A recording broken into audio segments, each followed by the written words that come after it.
it's time to read Brimstone.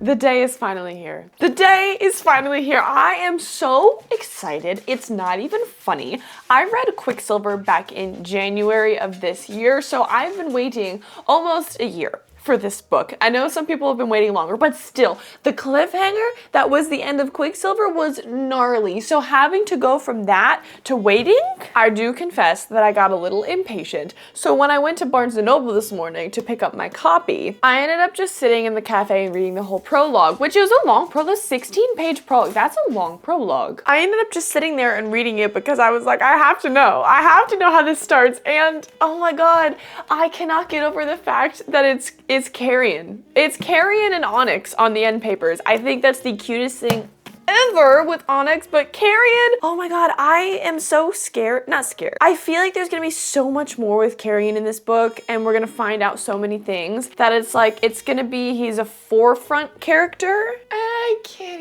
I can't wait. I have scheduled absolutely nothing today, so I can sit down and I can binge this. I don't think I'm gonna be able to get through the entire thing today because I will be annotating. So that's gonna take up some of my time and kind of like break up the pace of my reading. If I was gonna read it from cover to cover without annotating it, I probably could finish it today if I really thought about it, because it's 660 pages and I read about 60 pages an hour. So actually, let's do the math on that. 11. So 11 hours. Okay, so I could technically, yeah, we're gonna not finish it today, but I literally don't know what else to say except I'm just so excited.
For my first impressions. I am about 110 pages in, so I feel like now is a good time for me to tell you what I'm thinking. And I'm having such a fun time so far, and I love that I get to say that, because not that I was worried, I wasn't worried I wasn't gonna have a fun time, but part of me was like, I've waited so long for this and now it's finally here, like what do I do with myself? And it was almost like I felt like once I got home, I was procrastinating a little bit, and I was like, I need to open the book, but I have to open the book. I gotta read it and I want to read it, but I'm like, I'm scared, but I want to, but I don't know what to do right now. I feel like I can't focus on anything. I was kind of just like scatterbrained a little bit. And so once I got actually reading, I put my headphones on and got in the zone. I was able to get a good bit in. I have quite a few annotations, not like a crap ton of annotations, but I have some tabs, okay? I think my number one thing that I've noticed is I just love anytime Carrion is on page. I think his kind of feud with Kingfisher,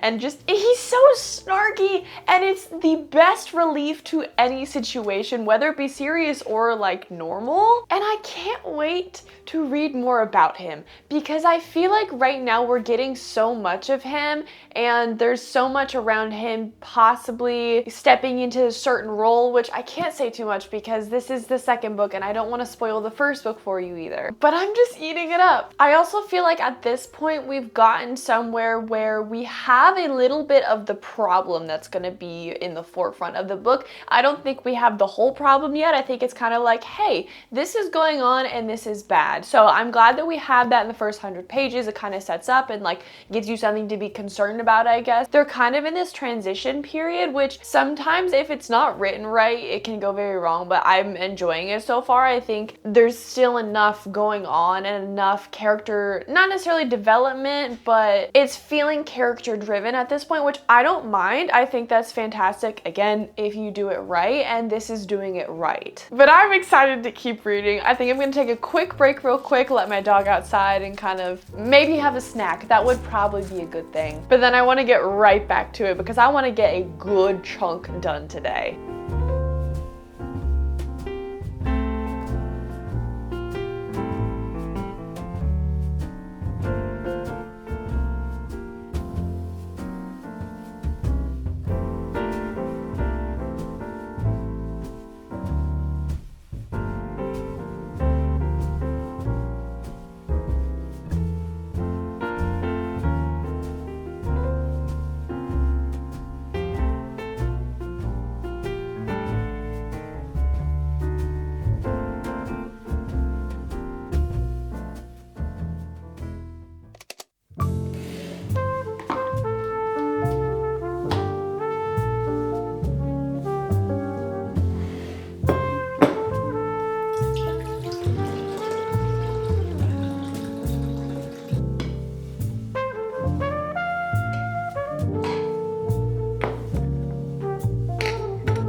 Good morning. It is day 2 of reading Brimstone. I read about 50% yesterday. I am on page 318, chapter 25, and I'm having such a fun time. I could have stayed up last night and, I don't know, maybe finish the book and just pull an all-nighter, but I told myself, I was like, you know what? There's no need to rush. I want to savor this story. I'm gonna get through it, and I have a few thoughts. They're good thoughts, don't worry. Like I said earlier, I'm really happy that we're getting a lot more of Carrion, and we're kind of peeling back the onion layers of him, and I am eating it up. Every time he's on the page, I'm just like, this is good. And he made me cry yesterday. Yeah, I was laying in bed reading, and there was a part that came up, and I was like, it's crying. It wasn't anything like crazy, so don't be like super scared, but like I cried, and sad tears, not happy tears. Like there were tears coming out of my eyes because of Carrion. But other than that, I'm actually really enjoying the almost aspect of found family in this. I feel like Saris and Lorith specifically are getting more time together, getting to know each other better, and it's creating this really interesting atmosphere because yes, Saris has her brother,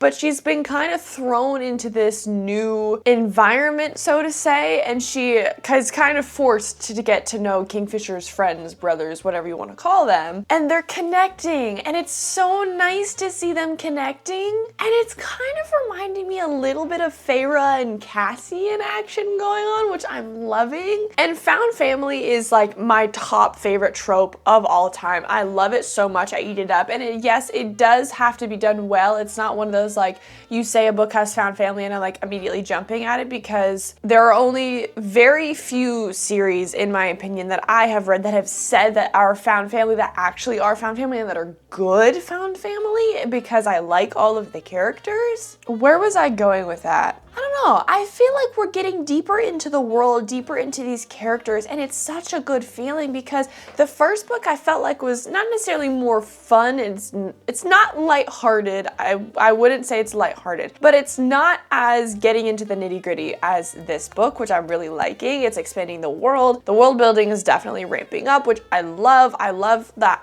aspect of higher fantasy, and I'm excited to see where it goes. So far, there's been a lot of like little action action bits, so I'm kind of scared to know if there's gonna be like a big like, oh no, this is happening kind of event in the last 100 pages, which who are we kidding? It's probably gonna happen. And I don't know how much I'm gonna get done today. I'm hopefully gonna get most of the way done, but again, I don't wanna rush, I wanna savor this. So if it happens, it happens. If it doesn't, it doesn't, but I'm gonna get back to reading.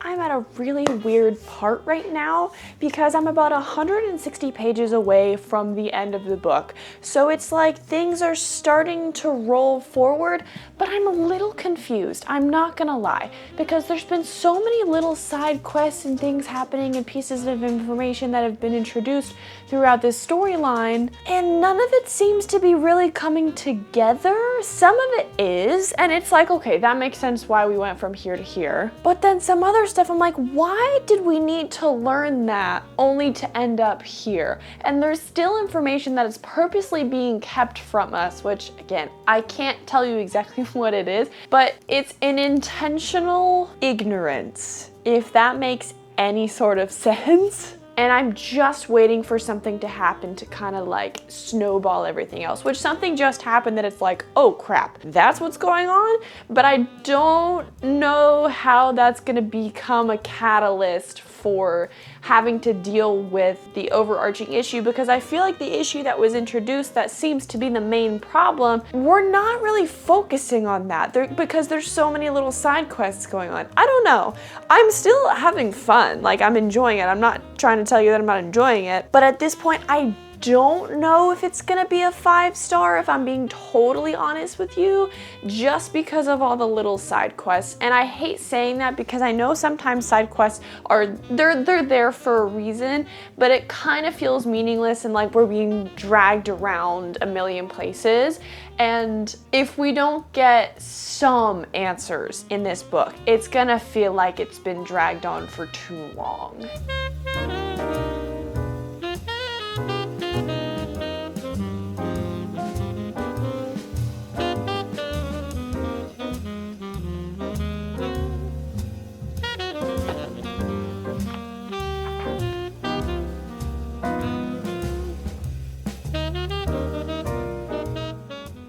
She figured it out. She figured it out.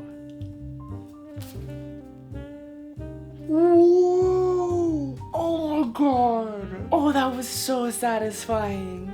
Oh! Okay, now I'm gonna have to look up how to say that. I have to highlight that. What am I doing? This is crazy. No. No! No! That's not funny. This joke isn't funny.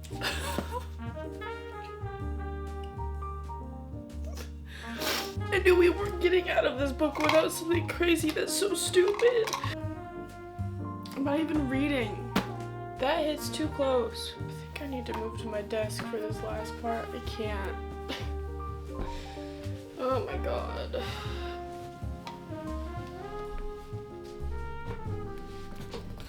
I'm pissed off right now. Why do authors do this? I loathe.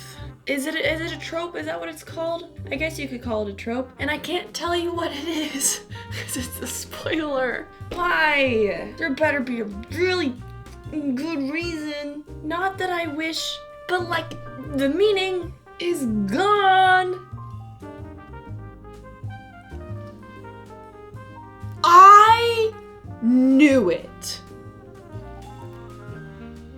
I knew it. I remember. I have text. Where's my phone? That's crazy. Oh my god. I have officially finished Brimstone. Oh my god, that's so crazy to say. I'm actually so proud of myself that I was able to finish it today. I wasn't sure if I was going to be able to finish it today or if I had to stretch it into tomorrow, but I buckled in and I got it done. And I have a few thoughts. I'm honestly struggling to put my thoughts together because I don't really know what I'm gonna rate it, and here's why. First of all, I'm so proud of myself because the huge reveal at the very last page, I guessed it. I guessed it even before starting this book. I knew that some of the little crumbs that were being left in the first book, I was like, something's going on here, and then I read the last page and I was like, you saw my reaction. And I'm really excited about that because I had like almost zero theories going into this book, and now I have so many questions, which that is so much fun to be able to say that I have questions.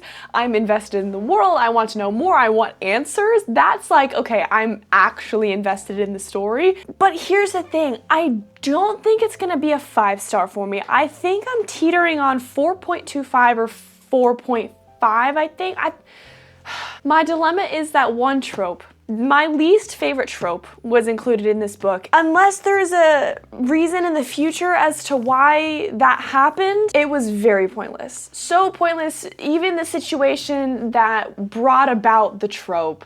I'm like, there was no reason for that if that was gonna happen, which if you know me super well, you might be able to kind of figure out what I'm saying, especially since I can't spoil anything for you, because I have mentioned before what my least favorite trope is. So if you know, let me know in the comments and hopefully I don't spoil anything for you. But that to me though knocks off a huge chunk of my rating just because I feel like it's very much overdone and it's unnecessary every single time. Other than that, my only other thing is it felt very side quest heavy, which I remember saying, but it's also like, I feel like the side quests were there for a reason. I'm gonna choose to believe that they were there for a reason and it wasn't just kind of like filler. I hope it wasn't filler, but it kind of made the middle part feel like, all right, where are we going with this? We have to figure out some point how to get from A to B and B to C and then all the way from C to Z. And I know this is the second book, but it irks me when the second book kind of feels like the in-between. There are a few series that the second book doesn't feel like in between, and so it has to be done really, really well. And I had so much fun with this book, which is why it's over a 4-star for me. I enjoyed it. I enjoyed the banter. I enjoyed the characters. Like I said, I feel like we got a little bit of found family in this. We got to connect from character to character, and we got to explore some of the characters in a deeper level, which I really enjoyed. I think that's what a second book is set up to do, so I'm very happy that we got that in this book. Do I think it needed to be 660 pages? No. Did I have fun though? Yes. And I think that's all that matters at the end of the day. So that's why it's not gonna be any lower than the 4. I think it's better than a 4. I've read my other 4 stars. This is better than all of the other 4 stars that I have read, but it's not quite that 5-star. There's just a few little details that make it not top tier for me. But I will be waiting to see where this goes and how big this world gets in terms of, are we going more places or are we finding out about more things? Because where we started in this book and where we ended in this book are two very different places. And I think that was very intentional, and I'm so excited to see more about that because I'm a sucker for like very in-depth system of gods and magic and universe-wise. I think already from the first book having that introduction of world traveling, that right there already sets up a huge realm of possibilities, pun completely intended. And I'm really excited to see where it's gonna go. If I keep talking though, I feel like I'm gonna go in circles, so I'm gonna end it there. Thank you so much for watching. Thank you so much for joining me. If you have made it all the way to the end of this video, comment the fire emoji. I feel like I was fighting with brimstone. Brimstone and fire. That makes sense to me. But that is all, my friends. I will see you next time.